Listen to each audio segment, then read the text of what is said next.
Darbie kolēģi, mans vārds ir Ginta Elksne un kolēģi Iljāna Veinberga. Mēs pārstāvam gan Rīgas Porcelāna muzeju, gan es arī Filozofijas un socioloģijas institūtu. Es ļoti ilgi darbojos tieši mutvārdu vēstures projektos. Un mutvārdu vēsture arī tas, kas laimīgā kārtā savienojās ar muzeja interesēm. Par to mēs mēģināsim pastāstīt vairāk, ko mēs darām. Tātad industriālais romantisms, liekas, kas gan var būt romantisks, fabriku dūmeņos, karstos gornos, putekļos, porcelāna putekļos, vilcienu kravās, kas atved produkciju vai ved izēvielas, bet tomēr rakstot šos grāmatas, mēs saprotam, ka tur ir arī sava daļa, kas cilvēkiem sniedz ne tikai šo nepatīkamo smago darbu, bet tas ir arī prieks, tā ir dzīve, tas ir dzīves stāsts, un to mēs arī mēģinam apkopot.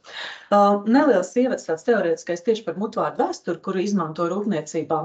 Vispirms jau mutvārdu vēstures intervijas ieiet klasiski mutvārdu vēstures klasiķa Paula Thompsona šajā definīcijā, ka tā tiek vārda, ja balss došana tiem, kuru viedoklis ikdienā netiek uzklausīts.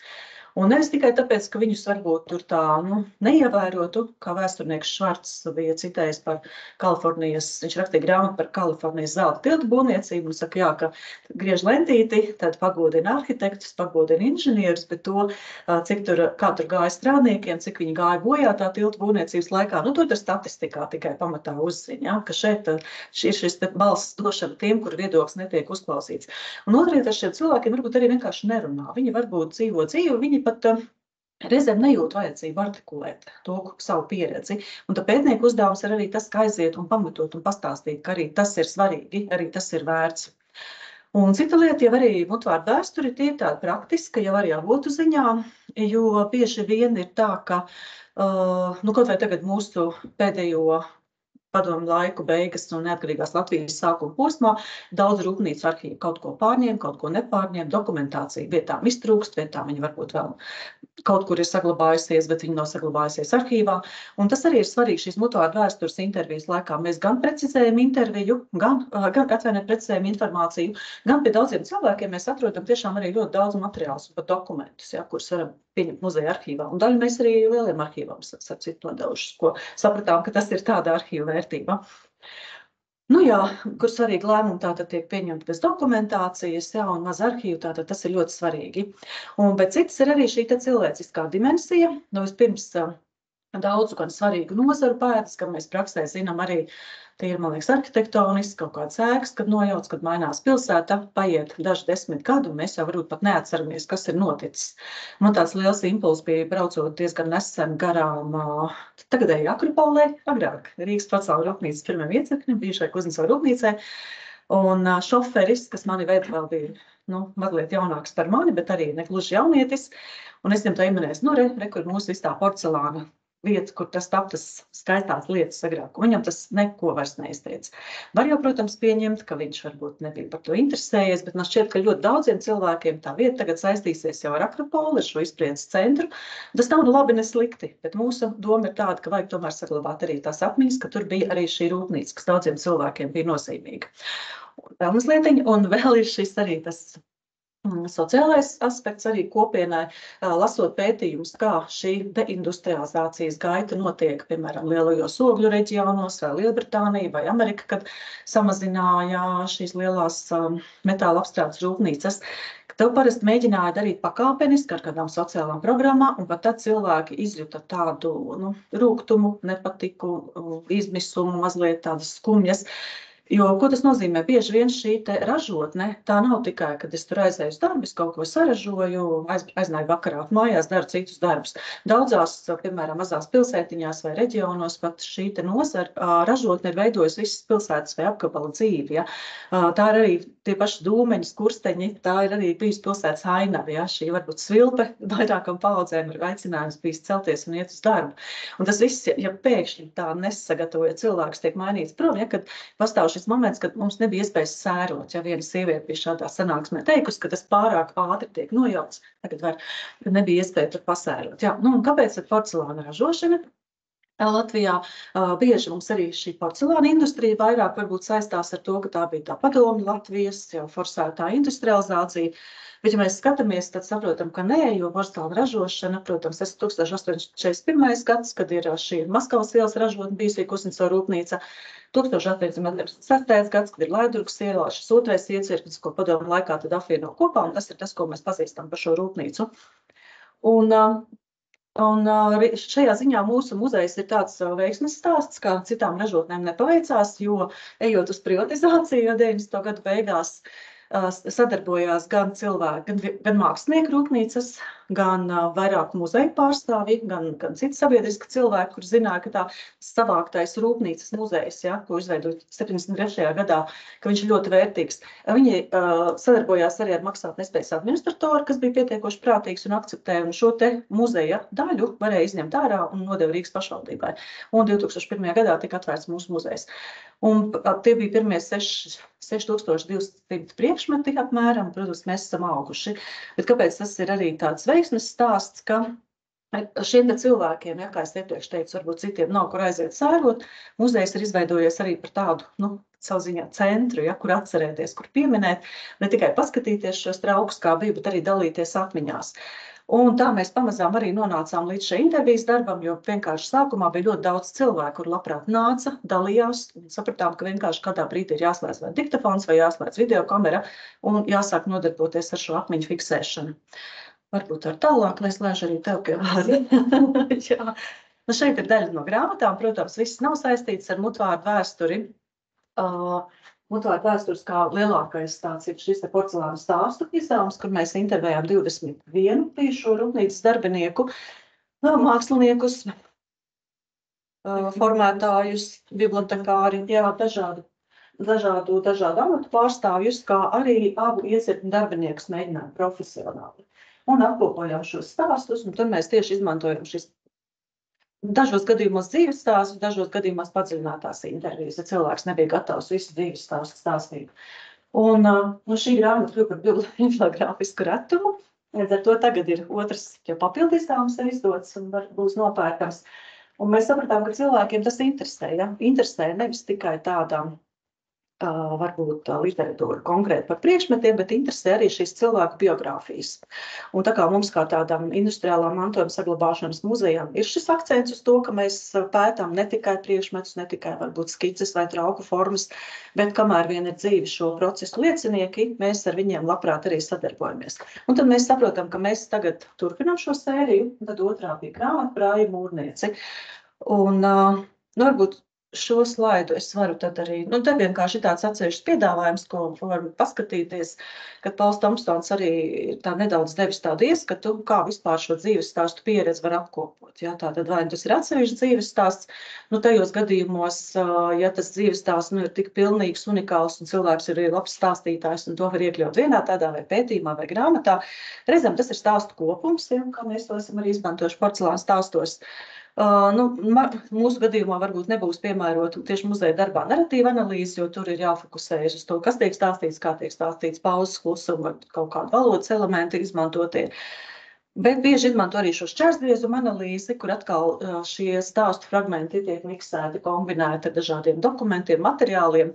Tur gan Tomsons brīdina par to, kā galvenais ir nepazaudēt šīs miksēšanas pašu to cilvēku stāstu, konkrēto cilvēku, bet kā visoptimālāko viņš piedāvā šo polifoniju, brikolāžu, kad dažādu elementu montāžu notiek un ka tā varētu būt tāds autors arī piedalās kā dialogs. Un mēs varbūt mēģinām tagad strādāt šajā veidā vairāk, un par to tad Ilijāna pastāstīs. Jā, tā. Kreisajā pusē redzamā grāmata ir Aiva Mūrniece, biogrāfisks vēstījums. Tā ir grāmata, kas jau 3 mēnešus ir kā pieejama. Ikvienam, kam interesē, ir iespēja to iegādāties, izlasīt, izšķirstīt.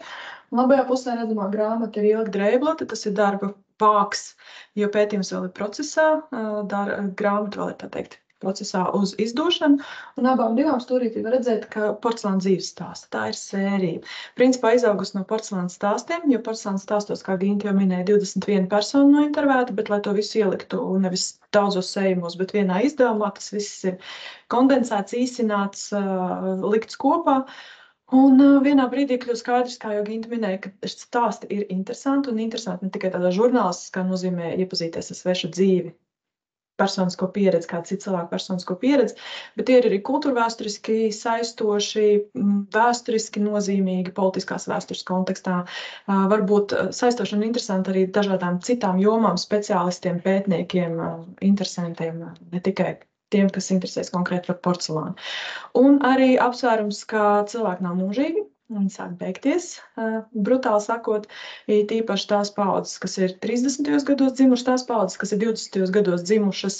Mēs, kad sākam strādāt muzejā, vēl sastapām, vēl komunicējām, bet lielākoties tādu cilvēku vairāk nav mūsu starpā, vismaz attiecībā uz porcelānu nozari.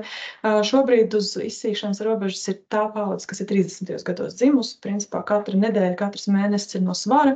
Runāt ar šiem cilvēkiem, ievākt informāciju, iztaujāt, izjautāt, jo tas ir gandrīz nepilns gadsimts šo cilvēku pieredzē, un ne tikai profesionālajā pieredzē, kas lielākoties saistās ar padomju okupācijas periodu, bet arī laiks pirms tam, personiskā pieredze, vecvecāku dzīves stāsti, tā teikt, ļoti plaši spektra pieredze, kas, mūsuprāt, ir svarīga tā iemesla dēļ, ka Latvijas politiskā vēsture, kā jūs zināt, 20. gadsimtā ir saraustīta. Ļoti daudz, kas ir gājis nebūtībā, ļoti daudz, kas ir aizmirsts, ir noklusēts un pēc tam vienkārši vairs nav zināms. Līdz ar ko ir nepieciešams ne tikai pētīt mākslas vēsturi vai nodarboties ar izmantot socioloģiskas, sociālo-antropoloģiskas metodas, bet ir nepieciešams arī, tā teikt, vīt kopā to Latvijas politiskās vēstures un kultūra vēstures un vispār sabiedrības audumiņu, to aukliņu, un viņi tomēr ir viendabīgi kopā. Tā kā īsumā paskatīsimies, iziesim cauri, kas ir Aija Mūrniece un Ilga Dreiblata. Principā interesants šis ne gluži pretnostatījums, bet blakus nostatījums ir saistošs tāpēc, ka tās ir divas personas, kas ir dzīvojušas 20. gadsimtā, ir bijušas iesaistītas porcelāna industrijā. Un tādos lielos vilcienos viņa biogrāfijas ir vienādas. Tās ir divas jaunas meitenes, kas ir ieguvušas izglītību, vairāk vai mazāk saistīta ar mākslu, vienā vai otrā veidā. Par darbu vietu izvēlējušās Rīgas porcelāna rūpnīcu, nedalīšu sīkākā iedalījumā, bet teikšu vienkārši Rīgas porcelāna rūpnīcu. Ir visu mūžu tajā strādājušas, radījušas darbus, izgājušas pensijā, dzīves nogali pavadījušas kā pensijā, tā kā 90. gados 2000 cilvēku pavada. Un principā, ja neinteresējas par tādu apakšējo slāņu vai individuālo vēsturi, bet tikai par lieliem naratīviem, tad šo cilvēku, šo abu personu dzīves stāsts un viņu pieredze arī, tā teikt, aiziet nebūtībā. Bet, kad iedziļinās viņu biogrāfijās, viņu emocijās, pieredzē, radītajos darbos, kas varbūt nevienmēr bija publiski pieejami, mēs redzam, tā teikt, ļoti atšķirīgas dzīves scenārijas. Tā kā Aija Mūrniece ir dzimusi 37. gadā, Sēmas pagasta Kāvužu mājās. Te var redzēt viņas vecākus tēvu, māti, ķīseņu māju, kaimiņu māju zīmēm, ko pat Aija vēlākos gados ir zīmējusi. Te mazā Aija sēž tantei opā. Principā viņas dzīves taistās ar laukiem, ar Latvijas laukiem, kādi tie ir 11. gados, 20. gados, 30. gados, lai arī viņa pati dzimst 30. gados. Ja?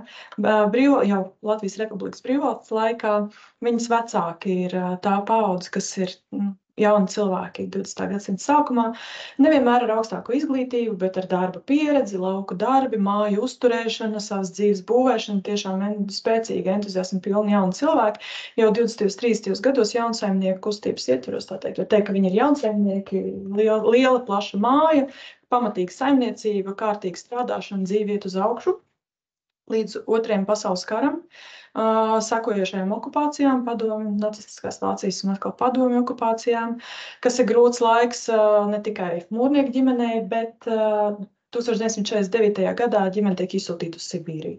Proti laimīgais bērnības laiks tiek, tā teikt, nogriezts ar nazi, sekojoši ir dzimtas ģimenes stāsts par to, kā notiek izsūtīšana, izvešana, kā notiek iekārtošanās, izdzīvošana Sibīrijā uz vietas. Uzreiz var pateikt, priekšā ģimenei ir paveicies. Viņi visi noturās kopā, caur visām slimībām paliek dzīvi. Ne gluži veseli, bet vismaz dzīvi. Un destaļinizācijas procesa laikā, 7. gadā arī nonāk atpakaļ Latvijā, protams, ne savās dzimtajās mājās, jo okupācijas periodā bišķiņ citādāk tiek organizēta sadzīve. Dzimtajās mājās te nenonāca, bet vismaz apriņķi tuvu viņi turpina dzīvot. Lūk, sakojoši Aija Mūrniece, visi, tā kā Šai paudzei, kas ir 30. gadi un kas ir piedzīvojuši Otro pasaules kāru, ir diezgan saraustīta izglītības vēsture. Aija Mūrniece ir viena no tām, kad skatās viņas skolas izglītību, principā viņa skolu pabeidz jau kā 20+ gadniece, ja, kas ir raksturīgi tam laikam. Sekojoši viņa iestājas Mākslas akadēmijā, te var redzēt daļu. Studē Mākslas akadēmijā, viņa paralēli studē ar cilvēkiem, kas Latvijas mākslas vēsturē ir ļoti labi zinām, Maija Tabaka, Jānis Anmanis, Gunārs Glūdiņš, tur ir vesela plejāde, 69. gada izlaidums, 60. gadus viņa pavada akadēmijā studējot. Keramikas nodaļā tas ir Andrejs Ķīģelis, Māra Linkaita, Silvija Baltra un tā teikt tāda keramikas grandi Latvijas, arī Aija Mūrniece. Ja citi mākslinieki dodas profesionālajā dzīvē jau kā pastāvīgi mākslinieki, Aija Mūrniece, lai vispār iestātos akadēmijā, kā izsūtīt personu. Pirms tam pāris gadus strādājusi porcelāna fabrikā, tev redzēt zīmējums un publikācija presē, kā māksliniece izpildītāja, tehniskā izpildītāja, kas pēc citu metiem dekorē traukus, lai iegūtu stāžu un varētu kvalificēties vispār studijām akadēmijā. Attiecīgi pēc akadēmijas viņa atgriežas fabrikā, un 70. 80. gadus viņa strādā fabrikā. Un te var redzēt tādu mazu sīku ieskatu tajā, ko viņi dara. Lai arī viņi ir keramiķi pēc izglītības un spēja radīt gan formas, gan dekorus, fabrikā viņi lielākoties specializējas dekoros. Te mums laika nav tik daudz, lai sauktu visas formas, bet te ir dažādu fabrikas autori. Agadžanjānis, Zins Sulstis, taisīs Polakēvičas formas, kurām dekorus šos te zīmējumus virsū ir veidojusi Aija Mūrniece. Un 70. 80. gadi, tas jau ir tāds, nevar teikt, ka fabrikas noriets, bet visnotaļ laiks, kad ražošana ir milzīgos apjomos, līdz ar ko tā mākslinieckā kvalitāte bieži vien klibo vai arī tiek pakārtot kaut kādiem industriāliem uzstādījumiem. Tie mākslinieki, kur karjeras 30. gadu paudzes mākslinieki rūpniecībā parasti nonāca 50. gados, vai 60. gadu sākumā. Aija Mūrniece saistībā ar ģimenes izsūtījumu, tā teikt, profesionālas darba gaitas jau uzsāk kā pieaudzis cilvēks, vēlos 30 gados jau 40 gadnieks gandrīz vai, un tādā periodā, kas nav pats labvēlīgākais mākslinieckām kaut kādām izpausmēm ražošanā. 70. 80. gadus viņa strādā, tā ir tipveida produkcija, ko ražo Rīgas porcelāna rūpnīca. Te ir viņas mākslas darbi, te ir viņas mākslas darbi, viņas meistarstiķis ir tas, ka viņi nodarbojas ar zemglazūras apgleznojumu, zemglazūras dekorēšanu. Tā ir visnotaļ specifiska tehnika, kurā nav iespējams īpaši veidot plašu patēriņu produkciju, bet var nodarboties ar mākslu, ar ko viņi arī nodarbojas visus tos 20 darba gadus. Un izejot pensijā, sekojoši viņa dzīve saistās jau ar rokdarbiem, ar mājas dzīvi, izskaistina, tā teikt, savu apkārtni, veidojot šādas tekstilu kolāžas. Sibīrijas laikā iegūtās veselības problēmas, protams, ka manifestējas vecumā, redz, viņa ir ļoti slikta un aizvien sliktāka, un tā teikt, radošās izpausmes viņai ir šādas. Otra ir Ilga Dreiblate, un ja es sākumā teicu, ka Aija Mūrniece ir lauka meitene, tad Ilgas Dreiblates, kas arī 30. gados dzimus, 33. gadā, Ilgas Dreiblates dzīves stāsts savukārt saistās ar pilsētu. Rīdziniece, tēvs ir saistīts ar Baltijas vāciešu dzimtu, māte ir latviete, ļoti interesanta ģimenes dinamika, māte ir, tā teikt, savam laikam ļoti progresīva sieviete ar vairākām izglītībām, ar kārtīgu darbu, ar sabiedrisko dzīvi, ar interesi sev pilnveidot profesionālās un publiskā ziņā, un tēvs savukārt uzņems tādu māju āžu lomu un rūpējas par bērniem, gatavo rotaļlietas, vanno viņus un iemici, tā teikt, noliek gulēt. Un viņu dzīvi, protams, ka arī ietekmē Otrais pasaules karš, okupācijas, un tad var redzēt to starpību. Ja Mūrnieces dzīves stāstā ir šī traģiskā lapuse ar izsūtīšanu Sibīriju, tad Dreiblatu ģimenes dzīves stāstā ir traģiskā lapuse ar to, kas notiek Otrā pasaules kara laikā. Ja tu dzīvo pilsētas centrā, ja tev Miera ielā Rīgā ir dzīvoklis Glaunā namā, un kā tad tu pārlaidi karu, un stāsts ir visnotaļ briesmīgs un traģisks, visas okupācijas, holokausts un viss pārējais no 8 cilvēku ģimenes beigās dzīve paliek dažādi iemesli dēļ, ne tikai kādēļ. Dzīve paliek tikai māte un Ilga Dreiblate, tātad 2 personas. Un attiecīgi, ja Mūrniece pamanījās, lai arī lielā vecumā izstudēt Mākslas akadēmijā, tad Ilgai šai nosacīt labdzimušai vai pārtikuši dzimušai pilsētniecei augstākās izglītības iespējas bija liektas, tā vienkāršā iemesla dēļ, ka ir jāstrādā, lai tu nopirkt savu kurpes un pārēstu. Attiecīgi, izmācoties Lietišķajā skolā, kur arī Lietišķajā skolā viņa savā laikā mācījusies vienlaicīgi ar kursabiedriem, kas vēlāk ir kļuvuši nozīmīgi gan keramikā, gan porcelāna mākslā. Šeit redzam Ilona Priedkalne, Beatrice Kārkliņa, divas, tā teikt, svarīgas personāla mākslinieces vēlāk. Nu, un pēc Lietušās skolas pabeigšanas uzsāk darbu porcelāna fabrikā. Un es saku porcelāna fabrika, bet porcelāna fabrikā ir divi iecirkņi. Pirmais un otrais bijusī Rīgas porcelāna fajansa fabrika, jeb Kuzņicova iecirknis, un bijusī porcelāna fabrika, Jesen iecirknis. Un, attiecīgi, mūrniece strādāja Rīgas porcelāna fajansa fabrikā, kas ir Maskavas ielā, kas ir Akropola, lielais megalomaniskais ražošanas iestādījums, un Drēblats savukārt strādāja Mangaļu iecirknī, otrajā iecirknī bijušajā Jesenā, kas ir, tā teikt, miniatūrāka ražotnīte, latviskāka ražotnīte, kā pat Drēblats saka, kad viņa ir aizgājusi stāties darbā uz Maskavas iecirkni, paklausīsies, kā tur apkārt runā un lamājas, un izdomājas, ka tevi nestrādās, vai braukusi pieteikties darbā uz Mangaļu iecirkni. Savukārt Aija mūrniece, lai arī izsūtīja to bērnu, saka, viņai šis te nacionālais jautājums, valodas jautājums nav problēma. Viņa tā teikt zina, ko viņa grib un dara to, ko viņa grib, un tā apkārtējā vide nav saistoša. Arī lūk, ir Ilgas Drēblates fabrikas darbi, arī te var redzēt dekori, viņas dotie dekori citu autoru formai, var redzēt, kā atšķirās tā stilistika. Ja mūrniece specializējas, viņai simpatizē ziedu motīvi, augu motīvi, dzīvnieku motīvi, tad Ilgas Drēblates stilistika ir šis te grafiskais moments, ornamenti, punkts, līnija, ritmi. Atšķirībā no Aijas mūrnieces, lai arī Aija mūrniece ir taisījusi trauku formas, kas dažas arī ir aizgājušas ražošanā, principā viņa to nenodarbojas. Savukārt Ilga Drēblate ir izgatavojusi arī tiražētas formas, te var redzēt agrīnās servīzes siluetes, tējas kafijas varianti, garšvielu trauki, un 80. beigas, 90. sākums, principā pēdējie rūpnīcas ražojumi mazās tirāžās gan iznākuši, jo ražotne 90. gados jau tā teikt iet uz likvidāciju, tad servīze Eva un servīze Līva, kā pēdējie tādi ražotnē tapušie tiražētie formas paraugi. Protams, arī ar mākslu nodarbojās tajā laikā. Fabrikas mākslinieki ar mākslu nodarbojās gan, lai personāla izstādēs izstādītos, gan, lai fabrika izstādēs izstādītos. Un ir interesanti tēma, kā viņi izbirst cauri tam sietam, kur vienā pusē ir vizuālā māksla un kaut kāda mākslas pasaule, un otrā pusē ir dizains, jeb rūpnieciskās mākslas pasaule. Varētu šķist, ka porcelāns taču saistīts ar rūpniecību, tam vajadzētu kvalificēties dizaina segmentā, tā kā rūpnieciskajai mākslai. Diemžēl, tā teikt, vienmēr ir savi izņēmumi un atkāpes, un padomju, tā teikt, kultūra vēstures un ideja vēstures kontekstā vieglā rūpniecība, diemžēl, tā īsti nekvalificējās. Mēģināja, bet nekvalificējās nevienam no šīm te lietišķās mākslas vai rūpnieciskās mākslas tādam publiskai platformai. Un ne gluži dzīves izskaņā, bet pēc ražotnes likvidācijas 90. gados, 2000. gads, 2011. principā līdz pat Covid laikam, viņi nodarbojās ar suvenīru izgatavošanu dažādām iestādēm, lielākoties muzejiem Latvijā, Rīgā un Latvijas citās pilsētās, kopā ar vīru, jo fabrikā viņi iepazinās ar personu, kas kļuva par viņu vīru kungu, visu mūžēji nodzīvojuši kopā, un kopā arī strādājuši pēc fabrikas likvidēšanas.